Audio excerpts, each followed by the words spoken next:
You're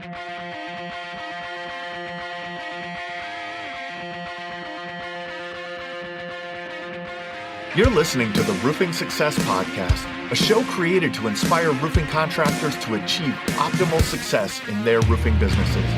I'm the host, Jim Aline, the co-author of the books Internet Marketing for Roofing Contractors and The Best Known Roofer. I'm also the co-founder of Roofer Marketers, the leading digital marketing agency for the roofing industry. On each episode, I sit down with industry leaders to talk about their processes, the lessons they've learned, and how to find success in roofing. Hey, welcome to the 100th episode of the Roofing Success Podcast. Man, we really appreciate you listening, tuning in, watching. If you're over on YouTube or on our website, this has been a journey for us. We started this podcast in the fall of 2019. I think it was end of September, early October is when we released the first episode. Admit, we weren't very consistent at first, and through time we started to build that consistency. About May, June 2020, we got into a flow where we were doing an episode every 2 weeks, and then going into 2021, and since January of 2021, we have been putting out a weekly episode for you. And in that time, I have gotten to speak with some really amazing contractors, really amazing and thoughtful people in the industry. And so today we're going to go back through some of those episodes. We're going to go through some clips of what people said that were very insightful. One of the things that I like to ask contractors at the end of every episode is, what is the greatest insight that they can share with our audience that has helped them find success? And so what we've done is we've put together some categories that most of the topics that they talked about were around, and those were putting your customer first, right? That was one big thing. Another big thing is around education, learning, continuously developing your skill set. Another one it was around caring for people, whether that mainly more towards your people, your employees and staff. The first one, putting the customer first, of course, that's also caring for people, but that's, that customer side of things. Then also another big one that was talked about was building relationships and putting together some of the right relationships. Some of the lesser talked about ones, but I think are also very important, were focus, hard work, processes, having the right processes in place, being intentional, and having and standing by and developing your brand. So we're going to start with a few clips from about putting your customer first by some of my favorite guests, my friend Nick Brannon from Hero Roofing, Dan Blanton, Garen Armstrong, Robert Jordan, Martin Pettigrew, Jordan Cox, and Jason Phillips. Check out these clips. We're just working hard and kind of just following through what we say we're going to do. And I think that's, the best insight I could say is just, keep your nose down and just do what you say you're going to do and follow through with it. And you got to push yourself more and further than your competitor. It's really just about honesty and transparency throughout that process. And like I said, if something does go wrong, swallow your pride, and at the end of the day, make sure your customer's happy. And I think we've done, trust me, there could have been many situations where we could have gotten a bad review if we would have said, you know what, no, that wasn't us. We didn't do that. That's not our fault, whatever it may be. It's construction. Things happen. Plants get damaged. Oil gets spilled in driveways. Paint gets, taken off siding. Fix it. At the end of the day, fix it. Your customer's happy. You've got, even if they don't leave a good review, at least they're not leaving a bad one. If they don't tell their friends and family, hey, go with these people, at least they're not telling them not to. And that's, what's important to us. Taking care of your homeowners first. You got to get back to the basics, and it's doing one roof at a time and taking care of that homeowner and making them happy. Taking care of that homeowner and making them happy. When they call, answer the phone. If there's a problem, be right there to fix it. as soon as possible. Don't avoid it. The longer you avoid it, the bigger that problem is going to get. Take it on the chin and show up and be there and address it for them immediately. That's the best advice that I have for all contractors, however big or small you are. That's the best thing. So when I started this business, my dad had a friend of his who was a contractor. And he said, I'm going to tell you what he told me his success was. And I took the advice to heart. And there's a couple different things that revolve around that, right? Show up when you say you're going to show up. Return the phone call. And do what you say you're going to do. And the fourth thing is, when you're wrong, you admit it. Just, you're human. You're going to make mistakes. And those are really 4 pretty simple core values that I've built this business on. And my staff does the same thing. We return phone calls. We show up when we say we're going to show up. And when we're wrong, we're wrong. And we admit it. In business, if you don't like to serve people, it should be really one thing. Number one thing should be, I want to serve people to get them what they deserve, the best. I don't see any other way to do it, to keep it going and really to keep growing and helping your employees becoming better. The greatest insight with the audience to get the most success. It always comes down to simplicity for me. Honoring your word. If you say you're going to do it, just do it. And if it sucks and you lose money, then yeah, that sucks. You lose money, but don't do that again.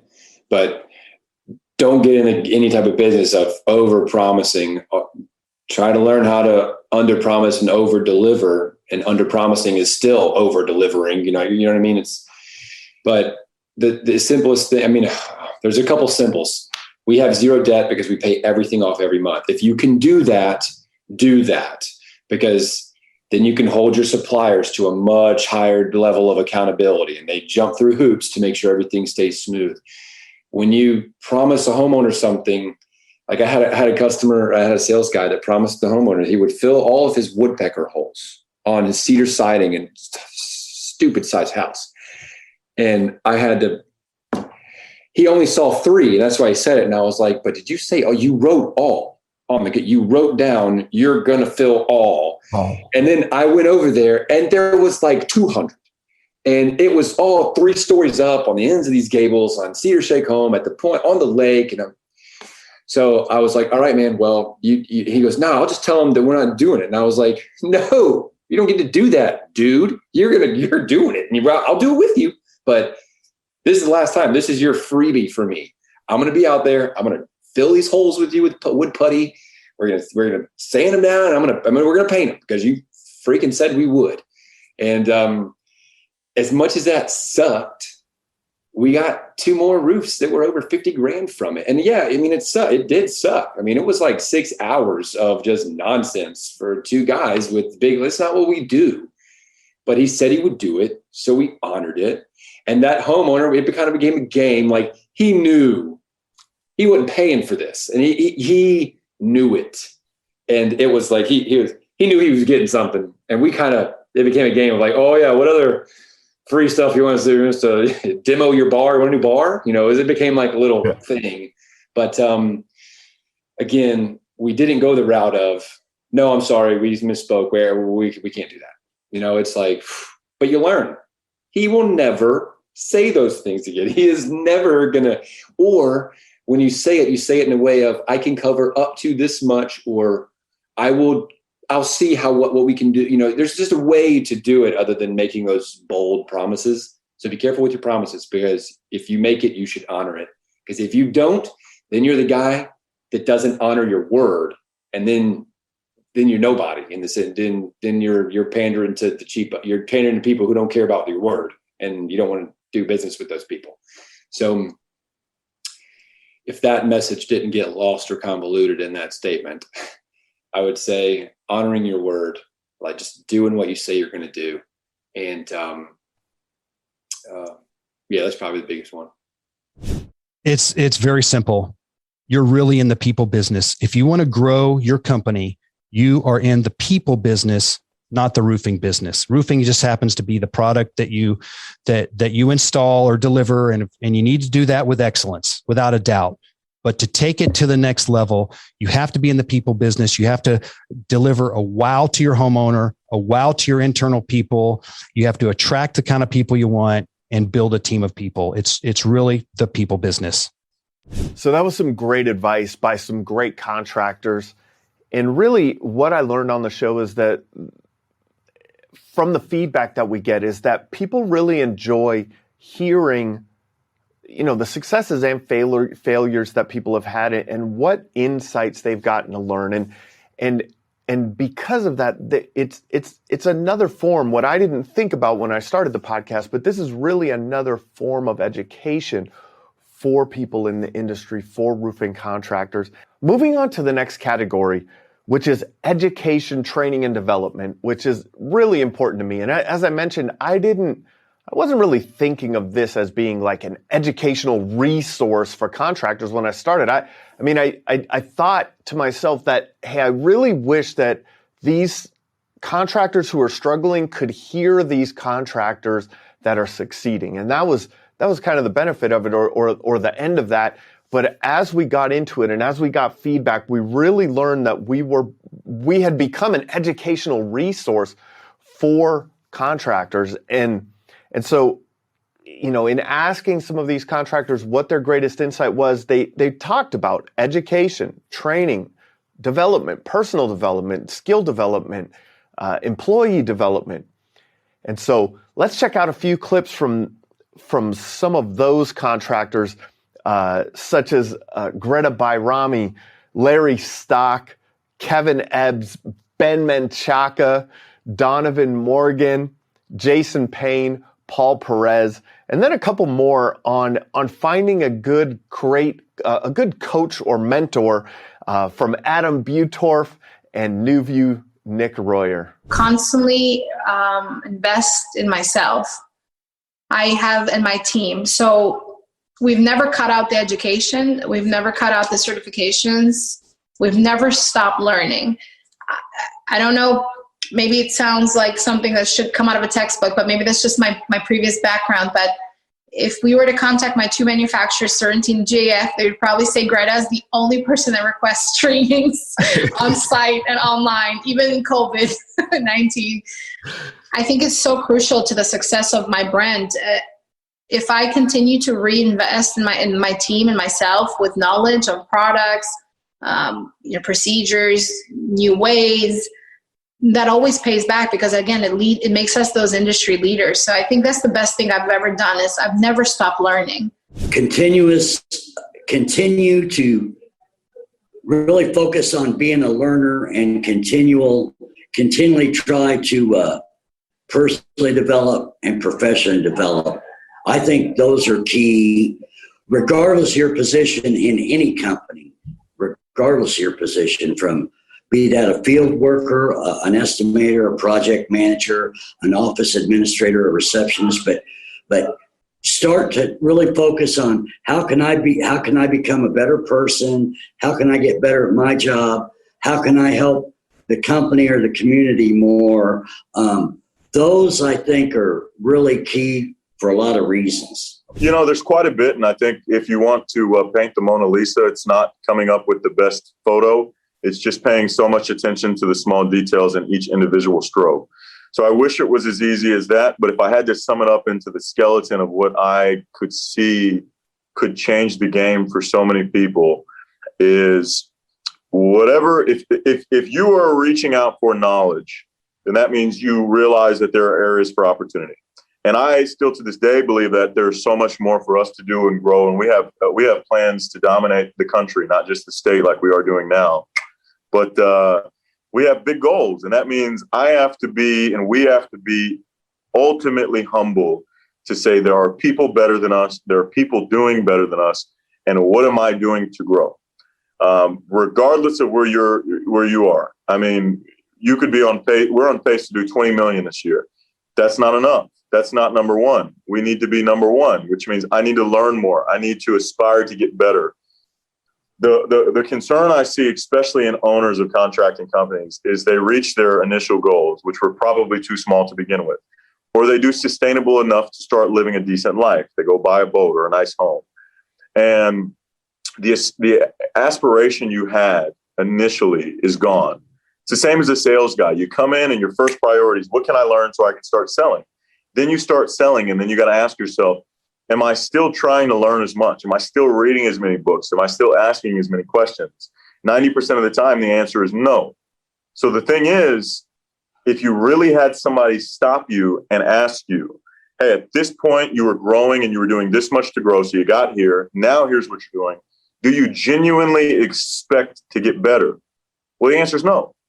So my biggest insight to most is you have to stop, humble yourself, and say, what do I need to do to grow and get better? Because if you can get 1% better every single day, your success is inevitable. It is inevitable. The problem is, it's always, we need to work harder, or we need to do more, or we need to go knock more doors. Listen, fall in love with knocking and knock till your knuckles bleed. But if you continuously just ramp up the same thing, how are you genuinely going to get a different result? You're not growing. You're not getting better. You have to fall in love with growth. Our goal next week, I don't want to be the same version I am today. My fear is that on January 1st of a year, I'm the same person I was the year before. That is terrifying to me.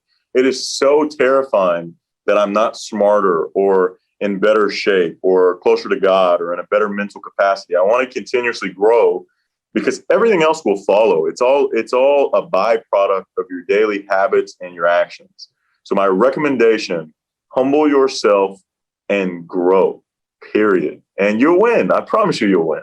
Greatest thing to me, and people can take it what if they want with it, but like, I have a strong mindset, and it's been allowing me to go through not getting paid, to switching companies and doing what I had to do. I've lost relationships that I could have probably been married by now. I've made sacrifices that no one knows about.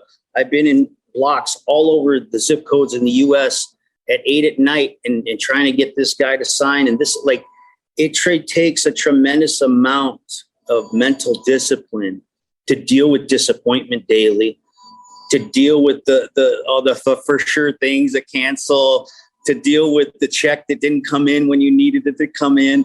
Like, there's just a lot of mental things to deal with. But once you've seen them enough, it's just like I'm talking to one of the new guys. He's like, what's going on here? Like, it wasn't there a storm? Doesn't everybody want a roof? I go, we're going through the 3 stages. We're exactly where we need to be.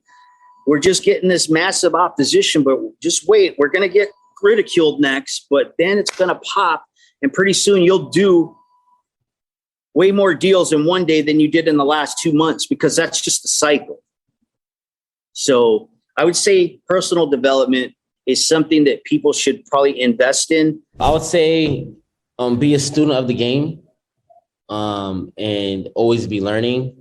So, I guess the first thing first is like, what kind of roofing? So we do mostly storm restoration, insurance claims, right? So the first thing, identifying storm damage, finding out what it is, and not just depending on your company. We haven't had the luxury of, having someone actually teach us how to do it. We had to be students and have to go on YouTube, adjusters and ladder assists, sometimes when you're cool with them and, you follow them, see what they're doing, and you learn from them. That's who really is like the best teachers. You're like, hey, what's that? Hey, that's blistering. Oh, okay. And I know, just things like that. Yeah, and I was just say always be learning and just be consistent. I was actually going to bring this up just now. Getting a coach or a mentor. Yeah. The phrase "pay to play," people say, "Oh, you don't have to pay to play." Like, no, you pay to play. And or you work your way into getting into that position to pay to play. Because a good mentor and a good coach is not going to do it for free. Plain and simple. If they're that good, maybe if it's like and even then if it's a friend, that friend's probably not going to want to work with you because like, well, I get paid to coach. This isn't like a charity, right? So I have two. I have what's called the $30,000 mentor, or the 30,000 foot mentor, and the 3,000 foot mentor or coach. You have the Andy Frisellas, the Ed Milet's, the Sean Whalens, the Grant Cardones of the world that are, hundreds of millions of dollars in revenue, and the private jets, the $40 million beach condos and all that kind of stuff. And those are great mentors and coaches because that's where I want to go. That's my end game. But there's such a gap between the single story home and the 40-story, skyriser there. Well, where's the 3-story or the 5-story guy? Where's that 3,000 foot plane, not the 30,000 foot plane? And referring to coaches and mentors. And that was my biggest thing. I'm like, okay, those guys are great. And I follow all of them and I'm in all their platforms and it's all wonderful. I don't get one-on-one coaching with them because it's $5,000 an hour.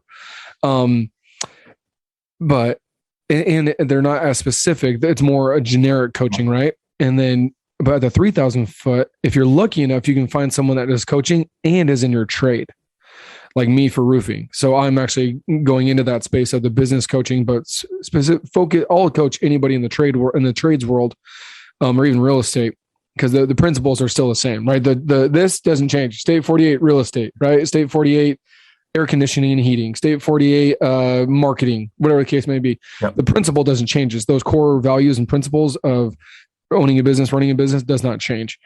But the 3,000 foot guy is nice because it's more intimate. It's more, you can collaborate more. And I have two guys, they're actually my best friends now, but I have two guys, both of them make more money than I do. Both of them are more successful than I do. Do not go backwards. No offense. If you're making 150K, don't talk and hang out with somebody that's making 50, 100K and think that you're going to make more money because of them. No offense. They're not. And stop talking to your friends and stop talking to your family about business. My biggest thing. Love them, go to church with them, go to family dinners with them, give them hugs, go get drunk with them, whatever you want. Do not get your family or your friends involved in your business stuff and your financial stuff. Stop it. It's killing you. It's choking you, and you're going to beat your head against a wall until you realize that have family, be family. Family and business is not. Family is one thing, business is another. Do not confuse the two. On the weekends, most people are just hanging out and chilling, and which I still do. I still enjoy going out, taking my kids. We do stuff. But when I'm at home, I probably have my phone or my computer, iPad, and I'm researching what other people are doing, researching my competition, researching myself, making sure that all of my I's are dotted and my T's are crossed. And oh man, Google has an update. I didn't even know about this. Or now I'm allowed to add 10 more photos and I didn't know. So there's so much to do. And it's not out there swinging the hammer. You just gotta commit and do the work. And that's what's going to help you grow your business. I would tell you this. I would tell you two things. One, get involved in your local organizations, right? You'll meet other great contractors. You'll network with them. You'll learn a ton. The local organizations help a lot with you growth because that's the whole purpose behind them, is to help the contractor grow. And so get involved in your local organizations. And two, I want to offer this challenge to everyone. And I equate it to sports. In sports, when you start off, like football's going on right now. So that's a great one to start with. When you start Pee Wee football, you got one coach and he's kind of just walking you through and trying to figure things out. And as you progress and you get up to junior high, you might have two coaches, and you get to high school. Well, now you might have 3 or 4 coaches.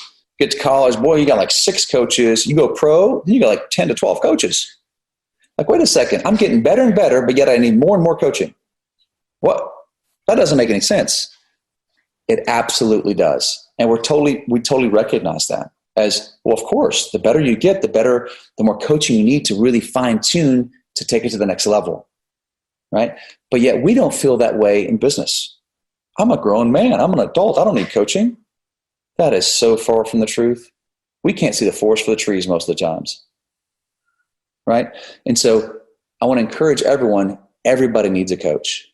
Everyone needs mentors. Everyone needs a mastermind group. Everyone needs others helping them grow, seeing aspects in their business and their life that they don't see, whatever that looks like. Right? Get yourself a coach. Get involved in the local organizations. That's going to help you grow. That's going to help take you to the next level. That's the biggest. I bring a coach in every 2 years in my business. That's just That's what I do. Because I don't know what I don't know. You got to be coachable. I think the biggest thing is be coachable. I mean, the year that we sat down, the year that we did 18 million in revenue, Mike and I, my business partner, sat down and said, all right, well, let's talk about things we really need to improve on. Like that was how we started the meeting. The meeting didn't start off, oh man, let's sit back. Where are we going to go on vacation? What resort are we going to go to? Maybe we could go do this. No, it was like literally like, how can we get better? Well, think about it. We went from 900,000 in revenue to 18 million, and we're having a conversation of everything that we needed to get better. So you got to be coachable, right? And be open, because at this point in life, the way social media is, I'm sorry, I'm here to give my opinion. So I'm wrong a lot more than I'm right. My opinion, if you're not on social media, if you're not doing videos, you are a dinosaur. You are literally on the verge of becoming extinct if you're not on social media posting videos. That's just how it is. I'm not saying you need to like it. I'm just saying that's the society we live in. You have to post on social media. Well, social media is not for me. Well, then success isn't for you. What do you want me to tell you? You want my keys to success? That's what you need to do. You think I like getting up at 6 a.m. doing cardio? No, but it works. You think I like eating eggs every morning for breakfast? No, but it helps me keep my weight down. It's just how it is. Like, you have to be coachable. You have to evolve. Some more really insightful things from the contractors that we've had on the show, that, you gotta continue your education. You gotta continue your growth. You have to, find and search out good coaches and mentors. It will make just an outstanding impact on your business. Now we're going to talk a little bit about caring for people, or should I say, we're going to hear from some of our guests about caring for people. And that's, caring for your employees, caring for your customers, having a true caring attitude, and making sure that you want to serve on a high level. So we're going to check out some clips here from Tyler Jack, Adam Fidel, Victor Lupus, John DeRoche, and again, my man, Nick Brandon from Hero Roofing. And then that kind of leads into culture within your organization. And so we'll also hear from Jason Reisman on culture. Caring about your people. I think everything that I do is for my employees. Every decision that I make is for them. I think it's also important to really look at the way that you're portrayed. Look at the things that are said when you're not there. Look at the way that you interact with people. Have somebody film you for a day. Just be like, hey, you're my buddy. Can you come around and just film me for a day? And film the interactions that you have with other people. I guarantee you, they'll be like, wow, I thought I was a lot less monotone than that. And it's just spicing that up, being that level of inspiration, being that level of, I can't inspire you. I can't motivate you. I can only inspire you. I can't force anybody to do anything. So I think it's creating a place for them to go and a place for them to grow. That's been really big for me within this very quick buildup for us to have success as a team. Is that every decision is made with them, and there's also a place for them to go to. So kind of having like your next man up program of where are these people going to advance to? What's the next thing in the pipeline for them? How do they move to the next stage in their life with you? The majority of millionaires that exist in the world work for an organization that they don't own. So I think that's like a testament right there, is that like, you don't have to be a small business owner in order to be successful in America. You don't. The objective is to have a great team of people that are very, very high performing and high producing people that can band together and it can become the cooperative.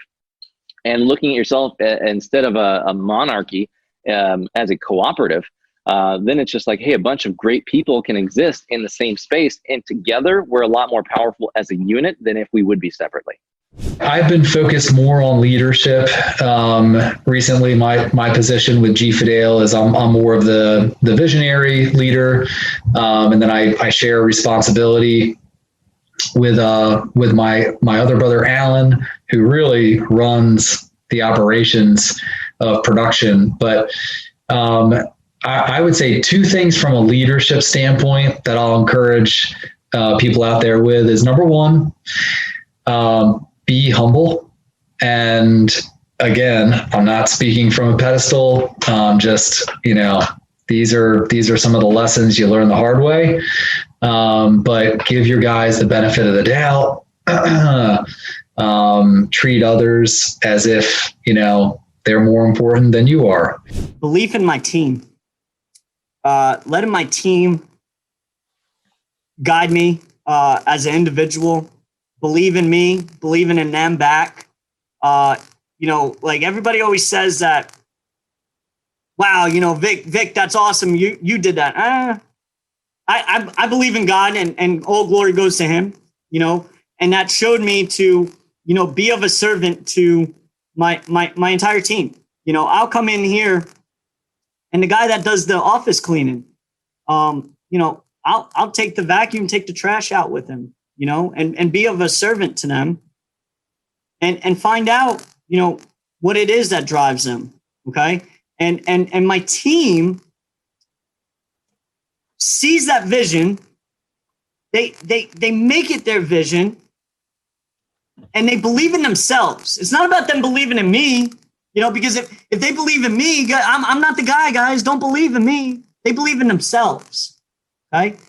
And then that sweat equity, the hardship that they're putting through, they develop a lot of this stuff. Like I say, going through this, oh yeah, we opened up a call center. I didn't do that. That was help throughout my team and certain individuals that said, hey, this is, we need this. And I'm like, oh yeah, great idea. Let's put this here, do this, develop that way. And then they would include their thoughts, and being that open-minded to hear them and say, you know what, let's try it. Even if it doesn't work. I don't know if it'll work, but let's try it.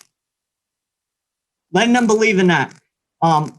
Because without them and without the glory to God, I look back and this is nothing I did. I'm just a blessed man that gets to be a servant of it. I'd literally go back to, I look at a lot of, I think you actually have to love people. I think you have to genuinely care about your people, and they have to be important to you and your goals. I look at the guys that I look up to, and, Eric Hunter doesn't know who I am, but he and I are friends on Facebook, and, Steve Soule and all these guys. I look at the kind of culture that they built, and they celebrate people. They celebrate accomplishments. You want to get up and work at that company. You want to be part of that team. There are people from all over the nation who want to go work with those guys, like literally elites. And I kind of looked at that, and we're a much, much smaller version of that. I think the main point is that money is a byproduct of success, not your main goal. And if it's your main goal, then I don't know if you'll ever be happy. So that's the main thing. We can talk about marketing. We can talk about production. We can talk about sales. We can talk about collections. We can talk about CRMs. I don't care. But if at the end of the day, you don't really, it's the air quotes of what's your why? It's so memey nowadays, but it's like, dude, this is fact. What is your baseline? What do you want out of life? If you can figure that out, and you can figure out how to motivate others into getting what they want out of life, Zig Ziglar used to say, you can have everything you want out of life as long as you help enough other people get what they want out of life. And that's it, man. Dude, you gotta care about people. I don't think you're ever going to be successful in this industry, because eventually, dude, you might have success for one storm, maybe two storms, but then everybody's going to leave you. They're literally going to hate you. They will eventually hit your guts. And, I've experienced that firsthand with some of my previous employers, and everybody just moves on. Dude, it's people over profit. I've been trying to say that for like a few years. I genuinely care about people over the profit. And if you figure that out, and you care more about helping people than you care about making money, the money was literally just going to come at you. It's going to like, go, come on. That's my general sentiment. If I could give anybody advice, it's really just, this industry just needs really good people, so, I think at the end of the day, like if we can all just be really good people, we can take really good care of homeowners and commercial business owners or whoever it is, and we can all make good money. And that's the thing. If you take care of folks, you take care of people, you put people first, like money will come. Don't look at a person as a transaction. Look at that as an opportunity to build a relationship and to build your business. Look at every person as a relationship and an opportunity to build your business, and take really good care of them and follow through with what you say, and you'll be set. My biggest success here has been investing back into the business and the people in my business. And I think that is what really gives you security and helps long-term and growth and stuff like that. So we're always investing back in the equipment, having, equipment to make the jobs easier. And it's just volumes and what you can do with that. It pays off in the end. And I mean, at the end of the day, I'm going to say this on everything: people. It's all about people. Every aspect of it is the right people. And then they got to share your vision. I mean, you got to have a vision. You got to have a leader that has the vision. You got to be able to get that vision to them. And so I think people, vision, culture, I mean, you can go on, but at the end of the day, people is the number one thing. It really shows when you don't care for your customers, you don't care for your team, your employees, and you only care about making a profit. There is no way to hide how much you care or don't care, right? It's very easy for people to see through that. So those are some great insights from some more great contractors that have been really, it's been such a great time having these contractors on the show and providing some of this education for everyone and providing these insights. The next greatest insight that everyone has been sharing or contractors have shared on the show was about developing relationships.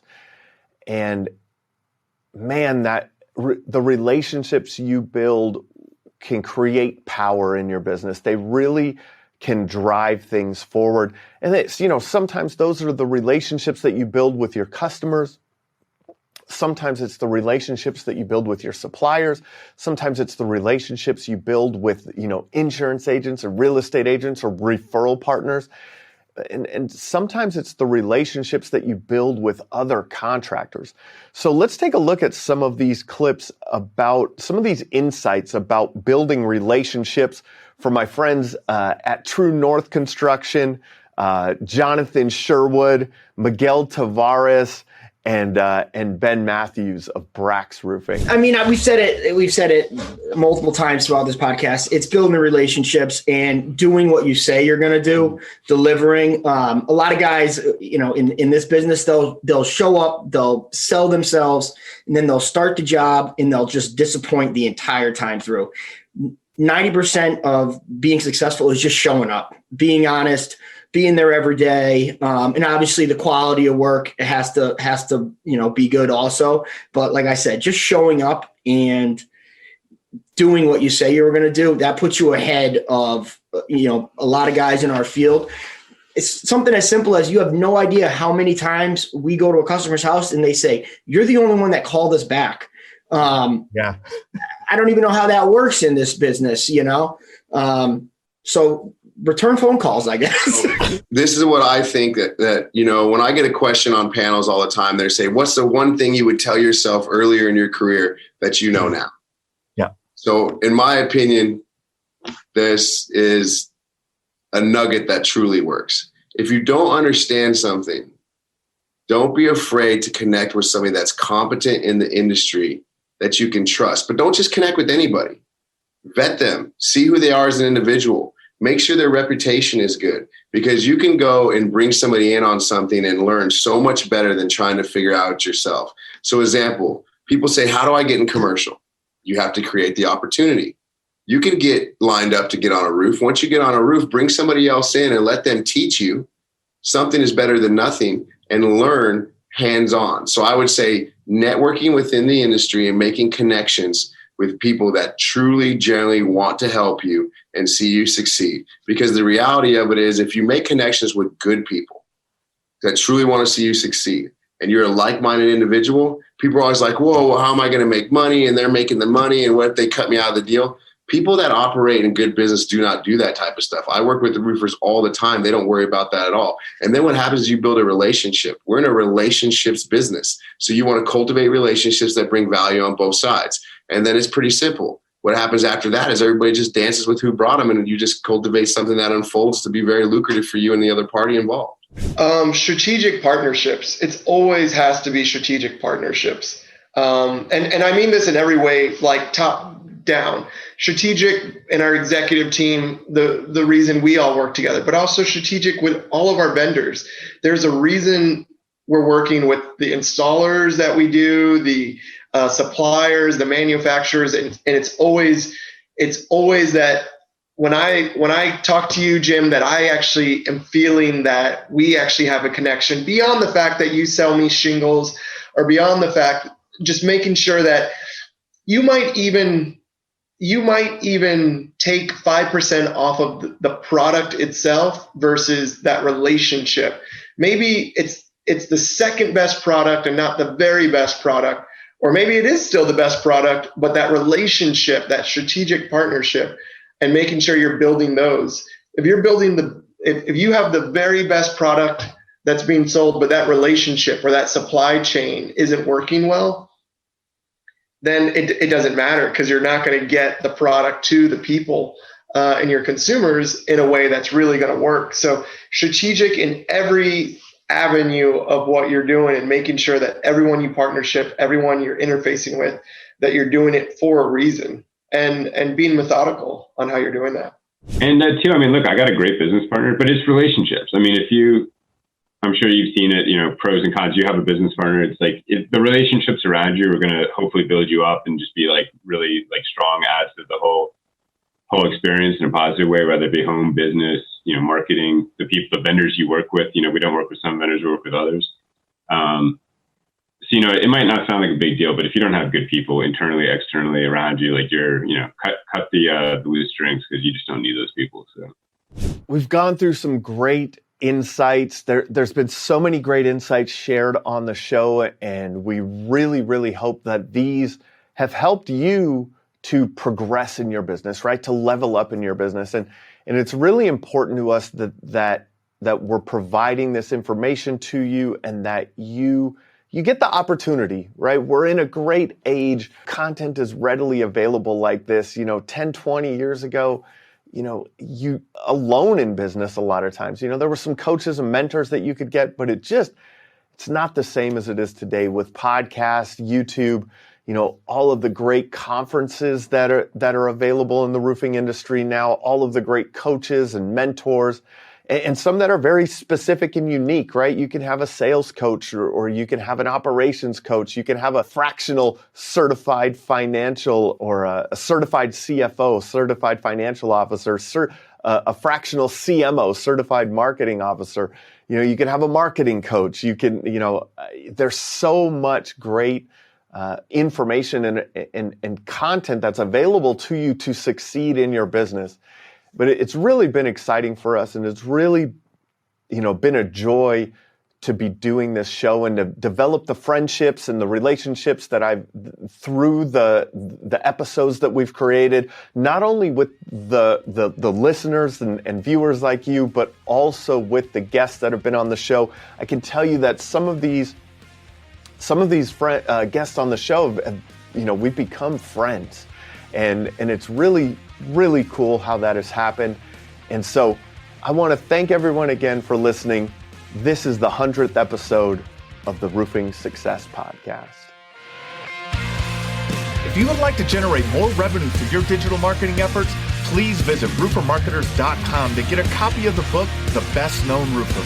Also, check the training section of the website for guides on everything from running effective pay-per-click ads to how to properly set up your Google My Business listing.